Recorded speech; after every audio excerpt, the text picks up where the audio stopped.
ये original price थी 1200, 10% increase हुआ था, तो हम 1200 का 10% निकालेंगे, 120 रुपये हुआ। 1200 रुपये की चीज़ उसने 120 रुपये इंक्रीज़ कर दी, यानी वो चीज़ हो गई 1320 की। फिर 8% डिक्रीज़ हो रहा है, तो 1320 का 8% निकालेंगे, ठीक है।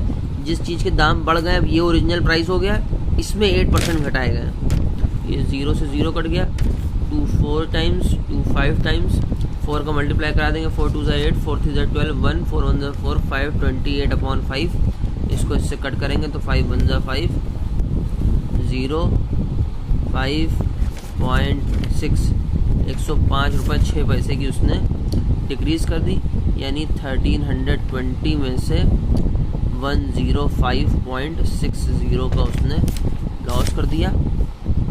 यहाँ बचा 40, यहाँ बच गया 9 में से 5 गया 4, 1 2 1, 1214 रुपीज़ 40 पैसे की वो चीज़ हो गई।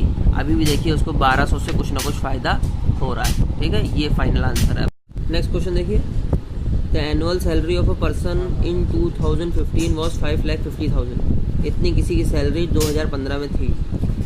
2016 में he got an increment of 7% and a bonus of 2800, यानी 5,50,000 उसकी सैलरी थी, इंक्रीमेंट ऑफ 7%, यानी इसका 7% पहले निकालना पड़ेगा।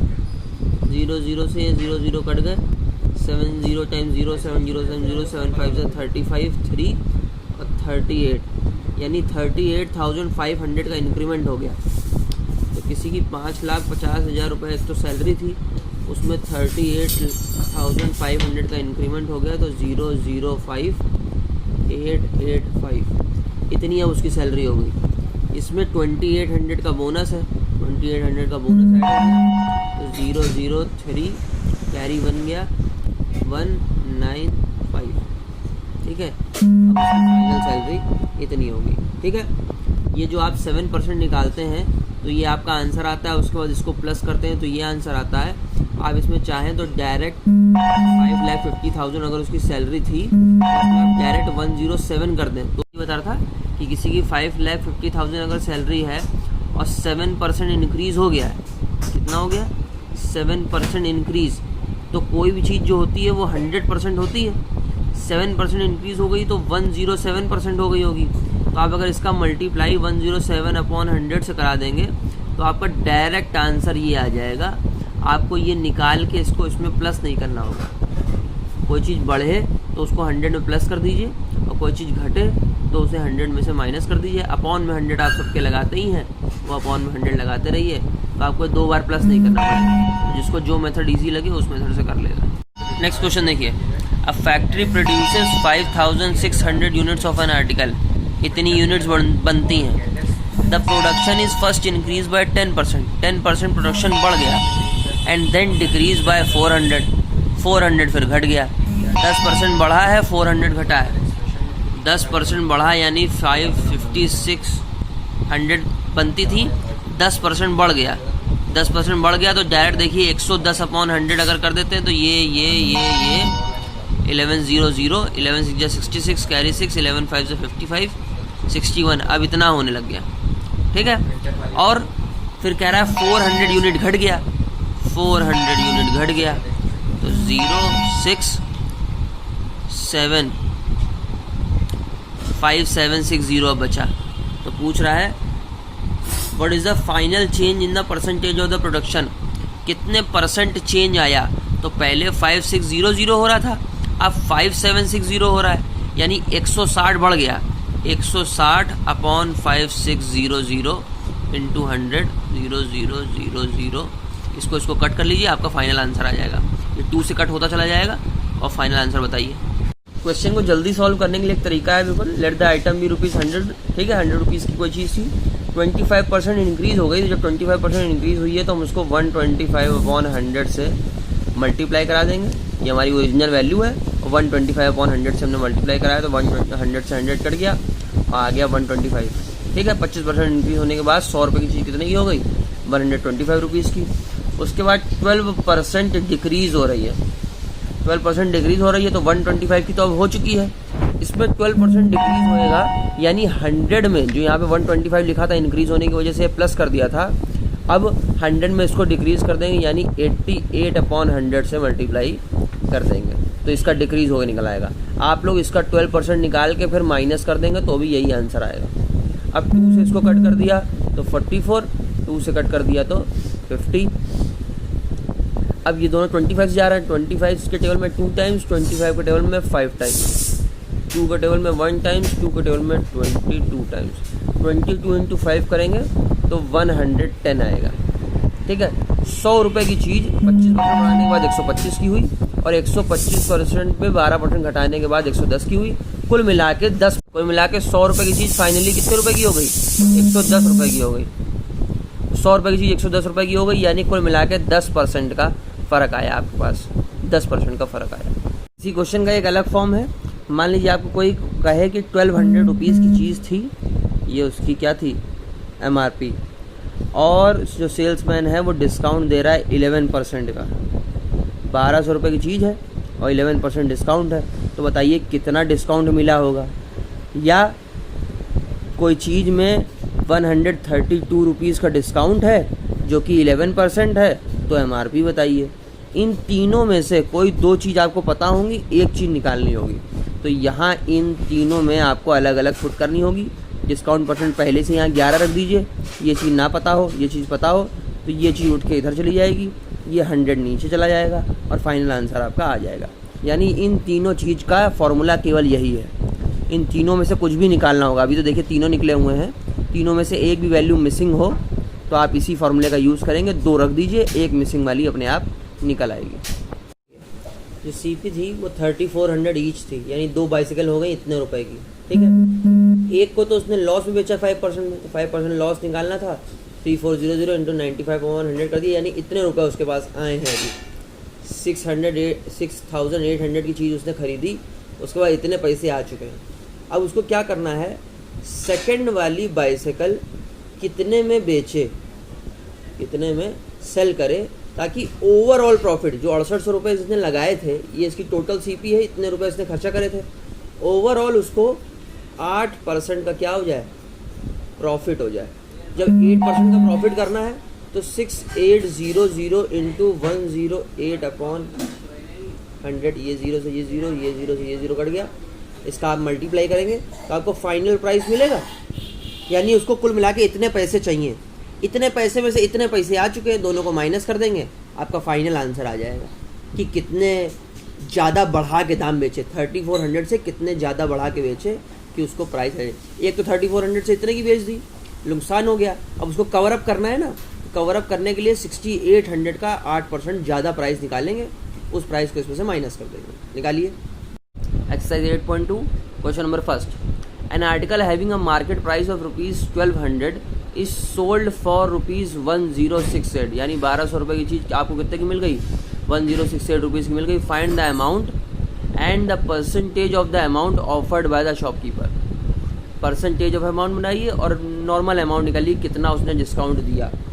तो शॉपकीपर ने मार्क प्राइस कितना रख रखा था, 1200 रुपीज़, और जो सेलिंग प्राइस हम लोग को मिला वो 1068। तो आपको डिस्काउंट निकालने का सिंपल फॉर्मूला है mark price minus selling price. 1200 rupees में से 1068 माइनस कर दिया तो आपका फाइनल आंसर आ गया 132 रुपीज़ का इसने डिस्काउंट दिया। और डिस्काउंट परसेंटेज का formula, discount upon mark price into 100, ये आपका फॉर्मूला है। डिस्काउंट परसेंट निकालना हो तो ये दोनों चीज़ें पता होनी चाहिए, 100 से मल्टीप्लाई। कभी कभी ये भी निकालना हो सकता है, ये दिया होगा तो इसका इधर मल्टीप्लाई कर देंगे, 100 को नीचे ले आएंगे। डिस्काउंट 132 है, मार्क प्राइस 1200 है, इंटू 100 करना है, ये आपका 11% का डिस्काउंट आ जाएगा। आ रही बात समझ में? ऐसे क्वेश्चन करने होते हैं। 864 इंटू ये किया तो 7344 आ रहा है, यानी उसको कुल मिला के इतने रुपए उसने फंसाए, उसको इतने रुपए की कमाई करनी थी, तभी 8% का ओवरऑल प्रॉफिट होता।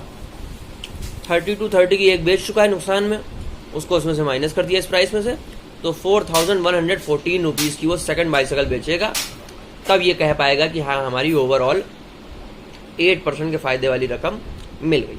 ठीक है। और आगे क्वेश्चन क्या कह रहा था, क्वेश्चन आगे कह रहा है at what price should he sell so that, हाँ यही कह रहा था, यही आपका फाइनल आंसर हो जाएगा 4114। ठीक है।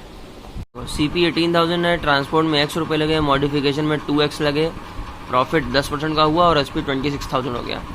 यानी CP 18,000 प्लस x और ये 2x मिलके हो गए 3x, ये टोटल CP हो गया। इतने पैसे तो उसके लग गए बेचारे के। अब 10% उसने प्रॉफिट कमाया यानी 110/100, और इतना करने के बाद 26,000 क्या हो गई, SP हो गई। सिंपल सा क्वेश्चन है, कोई डाउट की बात नहीं है। ये 0 से 0 कट जाएगा, ठीक है। ये 11/10 में 10 चला जाएगा इधर, 11 आ जाएगा अंदर। 11 0 से 0, 11 0 से 0, 11 0 0, 11 8 से 88 कैरी 8, 11 1 11 और 8 19 प्लस 33x, 11 का 3 से मल्टीप्लाई तो होगा, 10 उधर चला गया तो 26,000 तो था ही, एक 0 और बढ़ गया। 33x तो यहीं रहा, 26,000 में से 198,000 माइनस करना पड़ेगा। ये चीज़ इधर जाके माइनस हुई है, मैंने डायरेक्ट लिख दी है, माइनस हो रही है। 0 0 0, 10 में से 8 गया 2, 15 में से 9 गया 6, 62,000। x is equal to 62,000/33। इसको कट करिए, फाइनल आंसर आपका आ जाएगा कि कितने रुपए उसके लगे हैं। ठीक है, कोई दिक्कत की बात। क्वेश्चन कह रहा है SP 800 थी, 810 क्वेश्चन बता रहा हूँ। SP is equal to 800, loss 4%। What will be the SP for 4% profit. यानी आप ये देखिए, CP होती है, ठीक है, जितने में चीज़ खरीदी उस CP से कम में बेच दो तो लॉस, और CP से ज़्यादा में बेच दो तो प्रॉफिट। ठीक है, तो ये 4% लॉस पे इन्होंने बेच दिया है और इन्हें कमाना है 4% प्रॉफिट। यानी 4% से पहले तो 0 पे आए, यानी ना कुछ फ़ायदा ना कुछ नुकसान। जो 4% ये पीछे चली गई हैं, उससे पहले तो नॉर्मल पे आए कि जितने की चीज़ खरीदी उतने की बेची, उसके बाद 4% और प्रॉफिट। तो ये -4 से +4 तक का सफ़र जो है, नंबर लाइन आपने पढ़ी होगी, -4 से +4 आने के लिए 8% का फ़र्क पैदा होगा। ठीक है, -4 के बाद -3, -2, -1, 0, फिर 1 2 3 और 4, तब जाके 8% आएगा। तो 800 रुपये की चीज़ बेची है जो कि -4 के बराबर है, आपको +4 करना है। ठीक है, यानी x इंटू, यानी नहीं 800 इंटू 8%, यानी 108/100 करना पड़ेगा, तब जाके इसका आंसर सही आएगा। ठीक है, ये जो 108 मैंने यहाँ पे लिखा है उसमें 2 स्टेप है, एक बार यहाँ से यहाँ आना है, एक बार यहाँ से यहाँ आना है। तो टोटल आ रहा था, तो हम लोग को इसको ऐसे ही हाफ करके ही लिखना पड़ेगा, इससे आपका आंसर थोड़ा सा मिसमैच होगा। देखिए, करेक्ट प्रोसेस के लिए आपको क्या करना पड़ेगा, 800 रुपये की चीज़ बेचने में 400 रुपये का लॉस हुआ है, यानी x रुपये की चीज़ होगी जिसमें 96/100 करने के बाद 800 रुपये की बिकी है। तो x फाइंड आउट करिए कि वो चीज़ नॉर्मल CP कितने की थी, पहले CP निकालना पड़ेगा।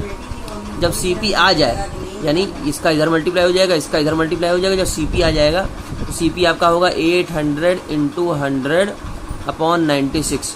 फिर उसमें आपको 104% यानी 4% का फ़ायदा करना है, तो इंटू 104/100 करेंगे तो ये 0 से ये 0 कट जाएगा। बाकी जो ये 12 के टेबल में आता है, ये भी 12 के टेबल में नहीं आता है।